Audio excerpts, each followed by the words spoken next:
I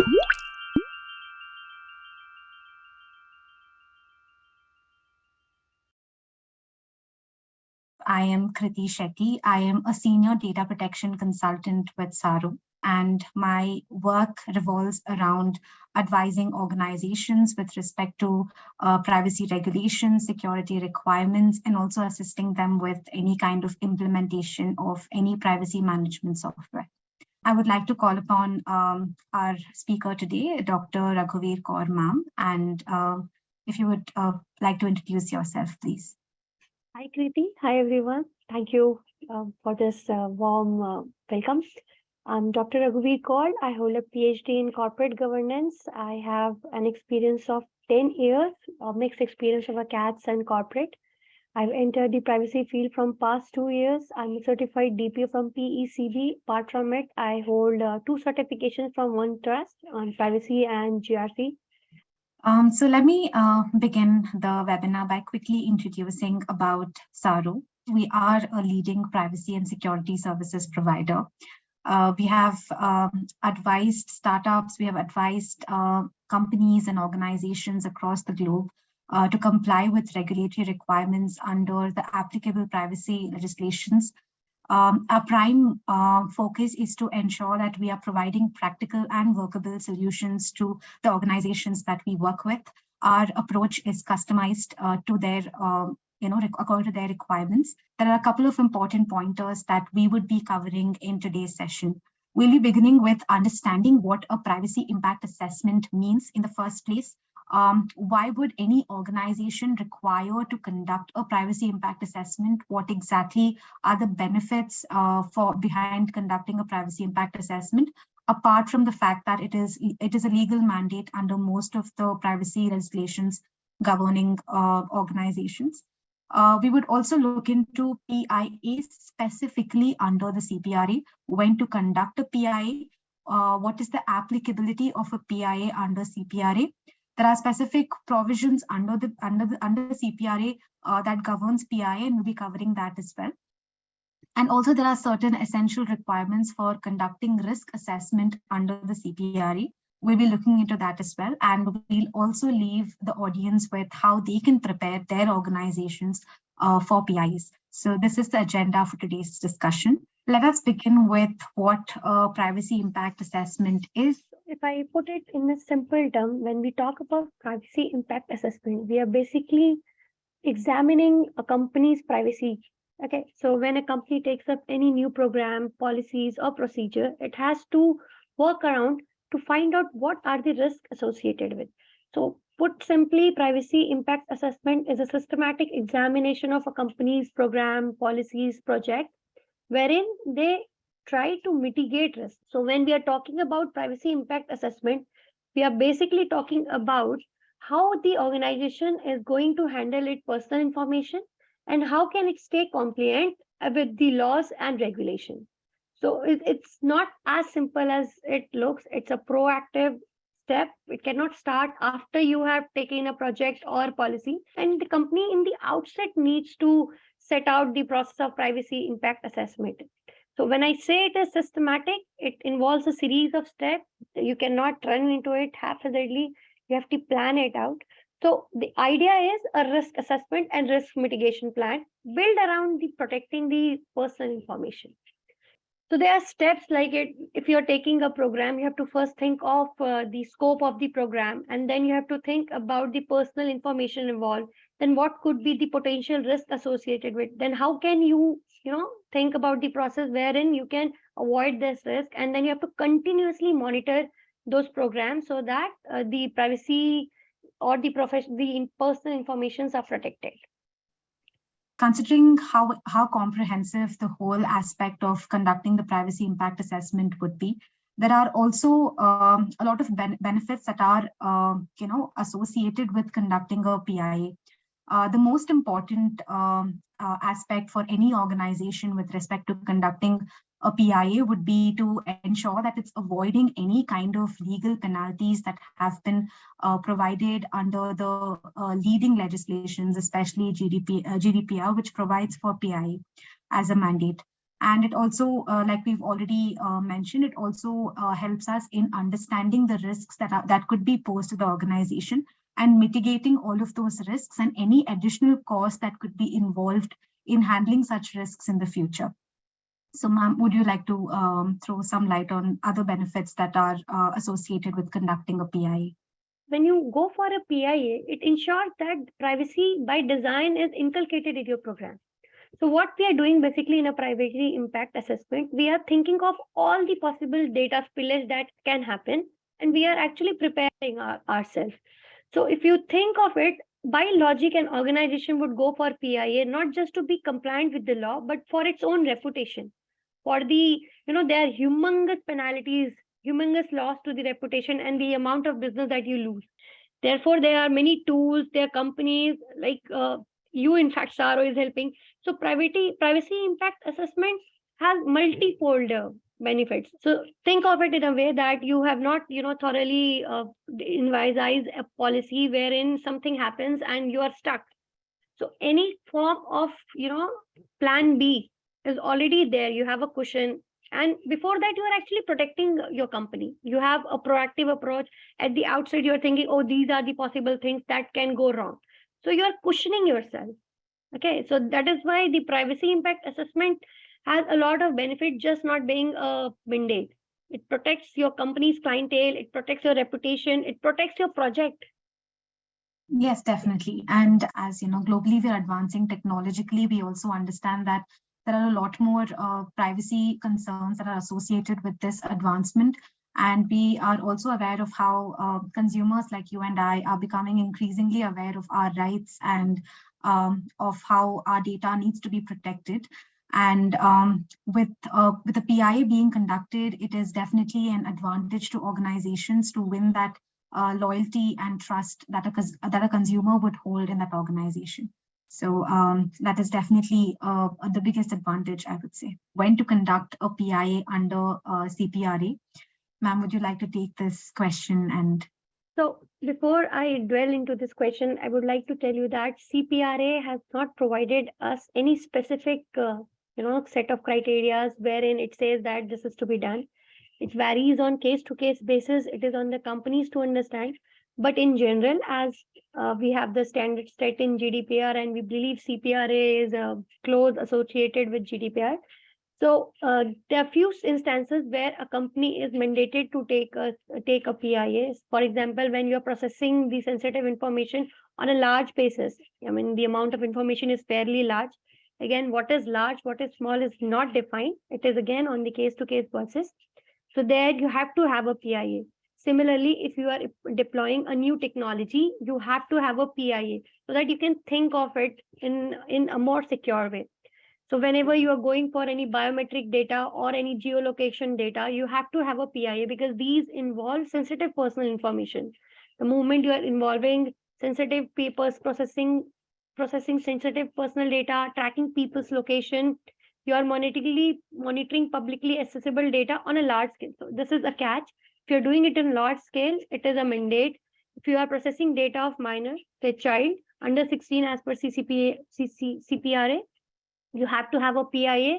If you're using any form of automated decision making, it becomes a must. And if it is going to hamper or cause significant harm to any individual or the resident of the nation, you have to have a PIA conducted.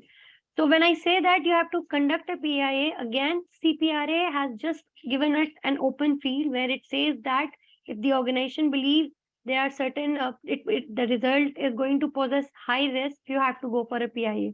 These are the same provisions that GDPR has led also. So remember that one thing, whenever there has been a shift in the way you are doing work, you need to conduct a PIA.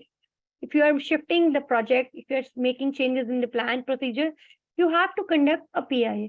But in my opinion, I think CPRA has made it on a regular basis, unlike GDPR. So when we talk of DPIA, it says it's not a regular exercise. But CPRA has gone a step ahead and made it a regular exercise. It's very essential to conduct a PIA prior to the processing of personal information for any processing activity. At the same time, it's not just a one-time activity that needs to be conducted by organizations. Every time there is probably a new technology that is introduced, every time there is a new category of personal data that is being processed, then a PIA needs to be conducted and the PIA needs to be revisited on a very regular basis. So moving ahead, we will discuss about what exactly the applicability of PIA under CPRA is. Under CPRA, risk assessment is something which has been provided for, and there's a specific objective why CPRA provides for risk assessment. We understand that CPRA in general is an extension of CCPA, and it adds on provisions to CCPA to ensure that it still serves as one of the leading legislations of data privacy across the globe and for the within United States as well. So the objective for risk assessment is to ensure that any potential risk to a consumer's privacy is being avoided, it's being prohibited, and at the same time, the business and stakeholders relevant who are processing the personal information are also considering the rights of the consumers while processing their personal data. And at the same time, it is a mandate under the CPRA that the businesses must document all of these risk assessments, and they need to have evidence of having conducted these risk assessments on a regular basis. And this needs to be submitted to the California Privacy Protection Agency. So ma'am, would you like to throw some more light on this? Yeah, the purpose of any exercise wherein you are assessing risk, the purpose is to protect the personal information of the consumers or the client that you are handling with, and also to think about and devise strategies to work around risk associated with the leakage of personal information. So this invariably calls for developing a risk assessment and risk audit program. The risk assessment is associated with, every time you take up a project, you evaluate and analyze risk associated with it, and then you devise a strategy around it. So risk assessment is an individual task. Every time you are taking up a project, you have to individually assign the risk matrix onto it. What are the probability of risk? How are you going to mitigate risk? The risk assessment activity is not just limited to processing of sensitive data. It requires determination of activities which pose risk to privacy, right? So it's not just sensitive information. It can be your biometric information. It can be when you are, processing information which is contradicting any other law, or it can be information. It can be privacy information on a very, very large basis. So under all these circumstances, wherever the personal information is being controlled, this PIA becomes a mandate. And that is why once the risk assessment is done, it has to be submitted to the authority. Moving ahead, we have the provisions under the CPRA that governs PIA. And we have two specific sections that have been highlighted on the screen here. That mandates PIA as an activity that needs to be undertaken by organizations that process personal information of consumers.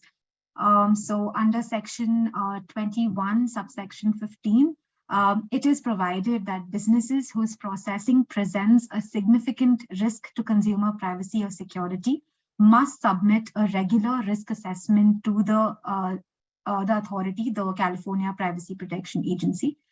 At the same time, it is also provided that while determining whether the processing may result in significant risk to the security of personal information, there are two factors that are considered, which is the size and complexity of the business and also the nature and the scope of the processing activities. So ma'am, would you like to throw some more light on this? Yes, certainly. As I have told Krithi, this sensitive information or the significant risk to pose to this information is not clearly mentioned. An organization has to take case by case basis on the understanding of it. And also when I'm talking about the size and complexity of business, the CPRA has added the scope. Previously it was 50,000 people information being used. Now it has increased to 1 lakh. Also, the nature and scope of processing activity has not been clearly laid. It is again on the organization that they have to, decide whether they have to do PIA or not. But In general, any organization which is taking data and launching on new program policies, they have to follow PIA process. Let's move to certain provisions that are governing PIAs under CPRA. There are certain other provisions, and I would like to hand this over to you, ma'am, to take us through these provisions. So previous to CPRA, CPPA was the Prime Act, which was governing privacy in California. CPRA is also called Proposition 24, by the way, and it has been, declared accepted by the Parliament just last year. It was finally approved on 1st of January 2023. It would be enforceable from 1st July 2023, but it would be applicable with a retrospective effect from 1st January 2022. So when we are talking about look back period, it is the time from which the law is applicable. As per CPRA, it would be applicable from 1 year back. So it was enacted on 1st January 2023.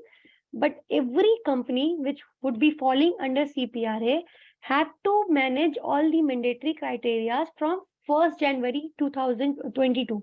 So although it has been enacted in 2023, but it has given sufficient time for the companies to go back and shift into the new regime of the act. So all the information collected from 1st January 2022 would fall under the purview of CPRA. It also has appointed an auditor who would be conducting audits of business to ensure compliance. In general, audits are usually conducted by external parties. The CPPA has, provided a chief privacy auditor, but CPRA has gone a step ahead. Instead of having a state legislative body, it has set up a different body which would be looking after the CPRA. It has also increased the fine. Previously, it was $2,500. Now it has become $7,500. So these are the provisions which would be governing PIAs, and you conduct a risk assessment for an independent unit, and it is only for the specific project. But when we are talking about audit, it is done for the entire organization. So you have to submit the risk assessment and audits to the auditors for the entire organization. So these would be the provisions governing PIAs under CPRA. So moving ahead, these are some of the essentials for conducting risk assessments under CPRA, which have been provided under the legislation itself. And definitely, from the look of it, it is important to understand that if there is any activity that involves processing of sensitive personal information, then conducting a risk assessment does become a mandate.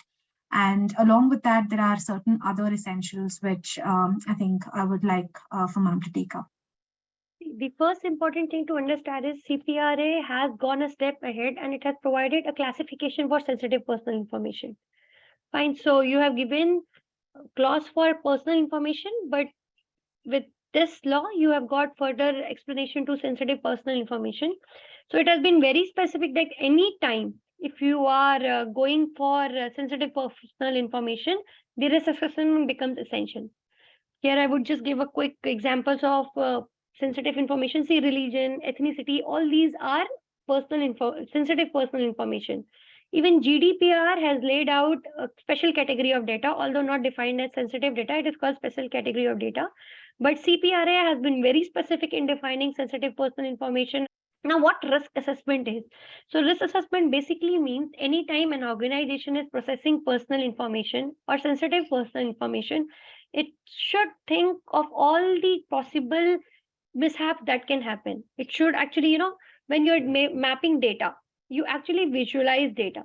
And similarly, you think of, while you are done with data mapping, you think of data mitigation, this risk mitigation plans. So all these form a part of risk assessment. You visualize how data is moving and what could be the possible chances where there could be a loss to the data. Now, when you do risk assessment, you actually go for an offset. And this offset should be benefiting people. So the risk of collecting information should always outweigh the benefit that people are going to get out of it. It cannot be a zero-sum game. It has to be a positive-sum game. You cannot have more risk and less benefit.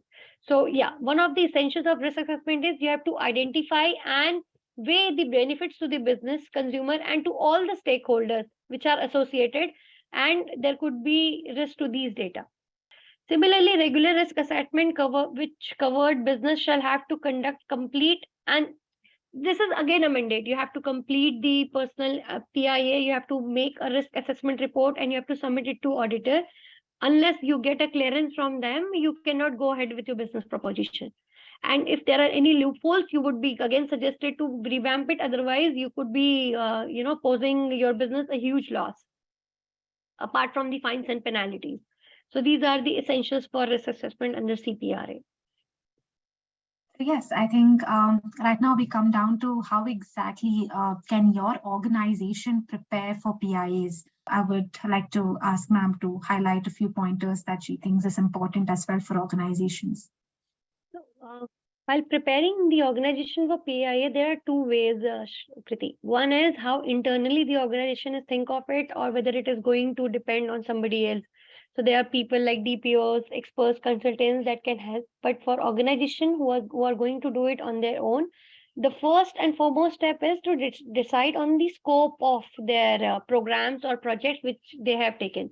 Now, when you have identified the scope of the activities, you need to identify what kind of personal data you are collecting, what is the source of data, how long are you going to keep it, what are the risks associated with it, and how are you going to, reduce or mitigate these risks. Once you have identified these steps that you are going to do when you are collecting data, you have to devise a plan which could help in countering these risks associated with the privacy personal information. Once you are done with this scope of program, identification of the program, and then devising a plan, you have to continuously monitor it. So for this, you can again either go for, there are various software available now. There are templates available these days. You have expert consultants out there to help you prepare for PIs. So this is basically how an organization goes for preparing itself for PIs. So the first and foremost again is you have a systematic flow of thoughts. You have to organize it. You have to organize the project which you are undertaking, and you have to think of the scope of the project. Why am I doing this? So there should be a question in each step, and once you have collated all the question, the answers will come. So you have to devise a plan as per the information collected.